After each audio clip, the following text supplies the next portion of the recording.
Meus irmãos, a paz do Senhor Jesus. Tudo bem com vocês? Com certeza, com Cristo eu sei que estará. Começa-se aqui mais um vídeo do canal Discípulos de Cristo.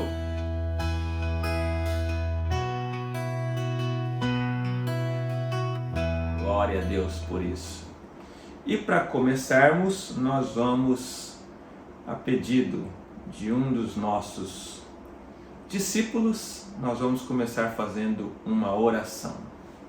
Senhor Deus e Pai, em nome do Senhor Jesus Cristo, aqui estamos, Senhor, para fazer não a nossa, mas a Tua santa, sincera e poderosa vontade. Pedimos a Ti, Senhor, que o Senhor seja conosco como tem sido todos os dias.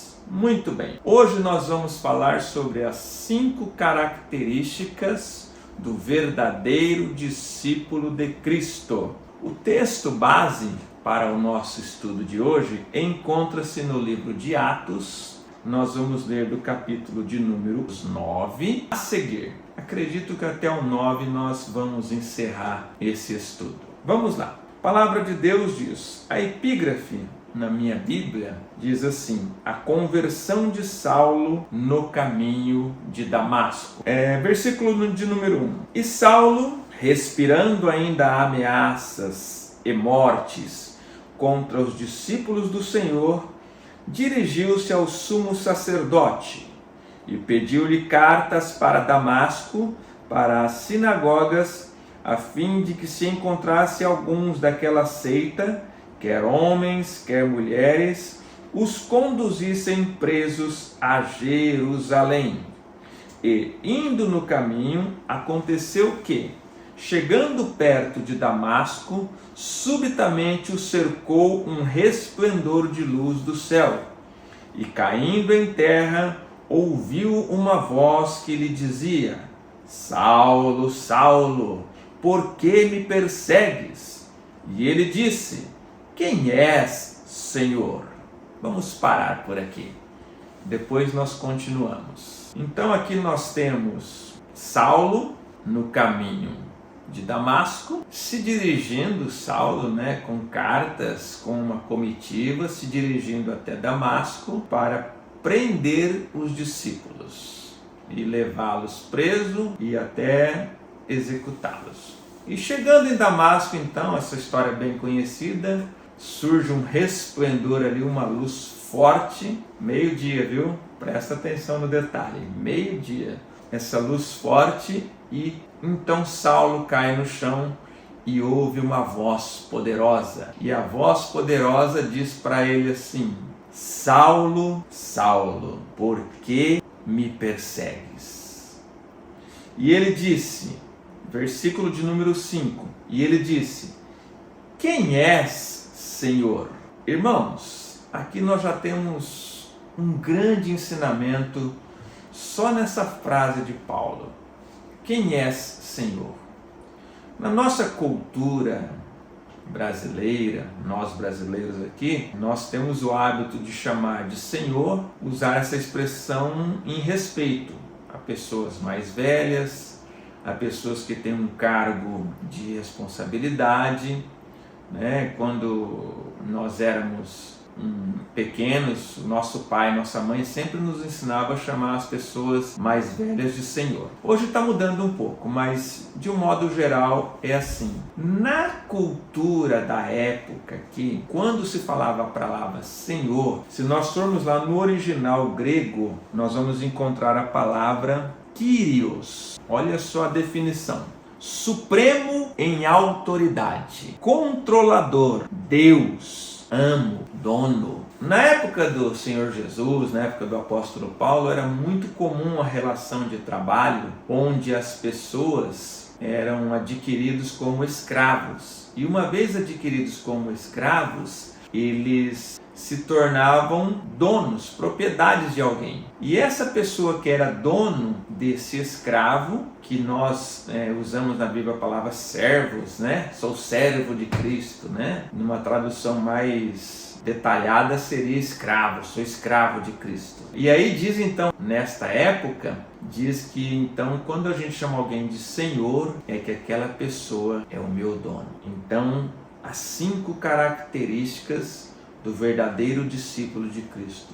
Primeira, eu sou servo de Cristo. O servo não tem vontade própria. O servo não é dono de si.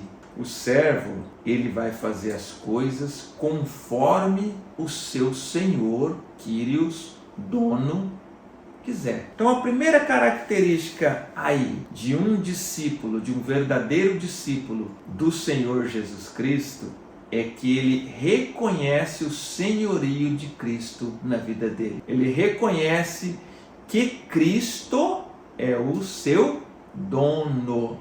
Quem manda é o Senhor Jesus. E isso para tudo, queridos. Para tudo, tá?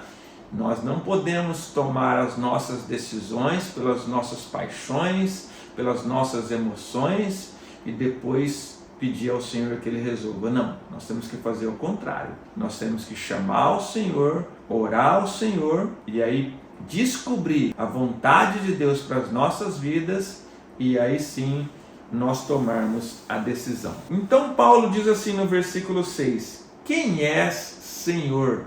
Aquele homem cheio de autoridade já descobre ali que tem alguém com mais autoridade que ele. Ele cai no chão, sentindo ali a glória e a forte presença de Deus, e aí ele percebe que aquela força, que aquela unção era maior do que ele tinha visto na vida dele, e ele já reconhece ali o Senhor Jesus Cristo. E aí o Senhor responde: eu sou Jesus a quem tu persegues.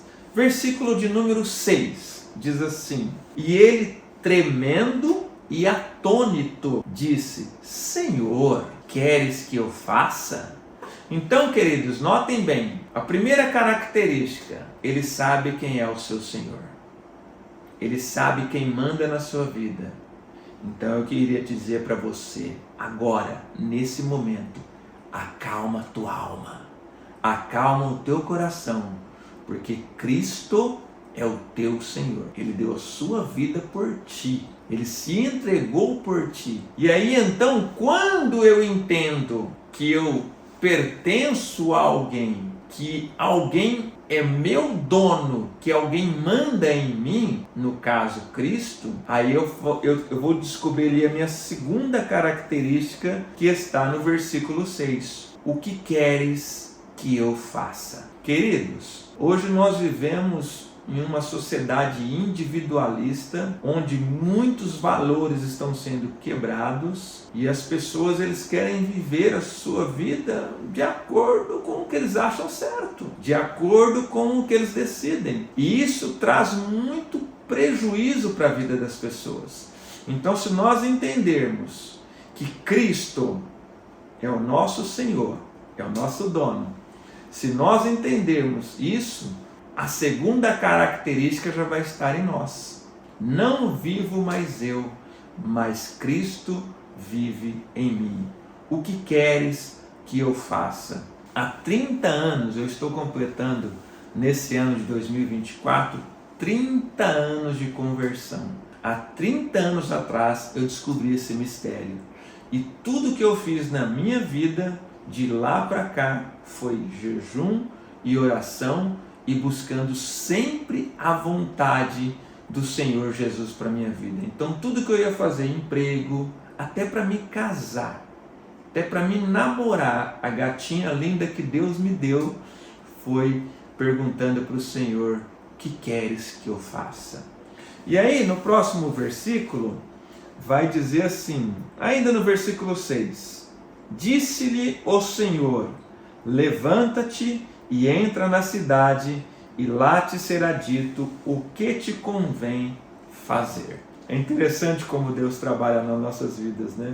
Ele não dá o roteiro completo, Ele vai dando passo a passo para o nosso crescimento e elevo espiritual. Então, Cristo já sabia tudo o que ia acontecer lá, mas primeiro Ele quer ver a nossa obediência. Ainda que seja algo sem sentido, Ele quer primeiro ver a nossa obediência. E aí Ele diz: entra na cidade e lá te será dito o que deves fazer. Note-se aqui no versículo de número 8. E Saulo levantou-se da terra. E Saulo levantou-se da terra. Aqui então nós descobrimos a terceira característica de um verdadeiro discípulo de Cristo. Número 1, Senhor. Número 2, a sua vontade, que queres que eu faça. Número 3, o verdadeiro servo de Cristo, ele é quebrantado. O que é uma pessoa quebrantada? É uma pessoa que ele não tem mais vontade própria. Cristo vive nele. Cristo vai determinar o que ele deve fazer. E normalmente quando nós descemos, nós vamos olhar para cima e ver Cristo. Normalmente quando nós nos humilhamos, Deus vai nos exaltar. A palavra do Senhor nos diz: humilhai-vos debaixo da potente mão de Deus, para que ao seu tempo Ele vos exalte. Então, nós como quebrantados, nós temos que ser. Uma pessoa quebrantada é uma pessoa que ele tem total dependência do Senhor Jesus Cristo. Eu, por exemplo, pela bondade e graça do Espírito Santo, eu me considero uma pessoa quebrantada. Eu dependo em tudo do Senhor Jesus Cristo. Vamos para a quarta característica? Vamos lá. Ele ficou cego e depois, na quarta característica, ainda no versículo 8, diz assim: e Saulo levantou-se da terra e, abrindo os olhos, não viu a ninguém. Paulo estava cego, ele não via ninguém. Até então ele estava com os olhos fechados, porque a luz era muito forte, a luz do Senhor Jesus. Quando ele abre os olhos, ele está cego. Isso também traz a nós aqui uma dependência do Senhor Jesus. Nós precisamos às vezes trocar as lentes. Às vezes o óculos, ele fica vencido e nós temos que trocar as lentes, tá? Às vezes nós precisamos ter um novo olhar das coisas. Quando João Batista pregava ali no Rio Jordão, ele dizia assim: metanoia, é a palavra que ele estava dizendo, metanoia no grego, que quer dizer mude o seu jeito de ser, mude o seu olhar. Tem até aquela história bem conhecida de um rapaz que trabalhava com marcenaria e ele chega na casa dele e começa a criticar a mulher, que a casa estava toda suja, empoeirada, e aí o amigo dele que estava com ele naquele momento fala assim: amigo, a sua casa está limpa, é o seu óculos que está cheio de sujeira, então troque o óculos, troque as lentes, troque a lente de contato, pegue a visão de Cristo, entendeu? Pegue a visão de Cristo para a sua vida, que esta não vai errar. E então aí a quinta característica do verdadeiro discípulo de Cristo. Irmãos, pode bater no peito, pode dizer que vai na igreja de segunda a segunda, que faz parte de círculo de oração, faz parte do departamento A, departamento B. Se não tiver essa característica, dificilmente se tornará um verdadeiro discípulo de Cristo. Às vezes até está ali no meio da igreja, no meio do convívio social, mas não consegue ter uma intimidade com o Senhor, que é essa quinta característica aqui, ainda no versículo 9, que ele diz assim: e esteves 3 dias sem comer e sem beber. Esse era o jejum básico do judeu, tá? O judeu tinha esse jejumzinho básico de 3 dias.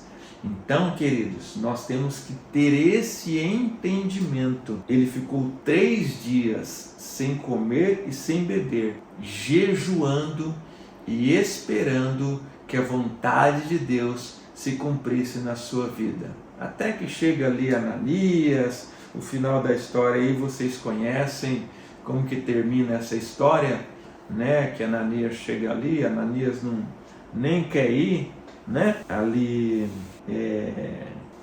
libertar Paulo e tudo, porque Ananias tinha medo de ser só um teatro que Paulo estava fazendo e depois o próprio Espírito Santo fala com Ananias, e Ananias vai lá, ora por Paulo, e as escamas caem dos seus olhos, e então ele passa a ter ali a visão celestial. Então, queridos, preste atenção nessas 5 características e faça uma meditação no seu coração. Medita aí, vê se você se está se enquadrando nessas 5 características do verdadeiro discípulo de Jesus Cristo. Número 1, quem és, Senhor? Kyrios, Ele é o meu dono. Número 2, não tenho mais vontade própria. O que queres que eu faça? Jesus, o que o Senhor quer que eu faça? Jesus, em qual departamento da igreja o Senhor quer que eu esteja? Jesus, com qual pessoa o Senhor quer que eu case? Jesus, esse emprego o Senhor quer que eu esteja nele? Jesus conhece as tuas necessidades muito melhor que você, querido. Entrega verdadeiramente a tua vida para o Senhor Jesus, que Ele conhece as suas necessidades muito melhor que você. Terceira, seja quebrantado, se humilhe aos pés do Senhor. Se alguém está te afrontando, aceite a afronta. Não bata de frente, não. Nós, os crentes, levamos o desaforo para casa, sim. Leva o desaforo para casa, que Deus é a sua justiça. Deus vai te honrar, tá bom? Não fica com raiva das pessoas, criando animosidade, não. Aceita a afronta. Essa é a característica do servo de Cristo. A quarta, troca as lentes. Permita que o Senhor troque as lentes da sua visão. Passa a ter uma visão espiritual, uma visão das coisas celestiais, tá bom? E a quinta, jejua e ora. Discípulo de Cristo não tem preguiça de jejuar. Discípulo de Cristo não tem preguiça de orar. Jejua e ora. Os grandes heróis da fé, eles passavam horas de joelho, horas e horas de joelho. Faça um devocional de manhã. Se você é daquelas pessoas que acorda mais animado de manhã, acorda de manhã, vai fazer a sua oração. Se você, como eu, é aquelas pessoas que têm mais disposição à noite, ora à noite, leia a Bíblia, leia a palavra, ora, jejua e tudo vai dar certo na sua vida. Que Deus te abençoe e te guarde e te proteja sempre.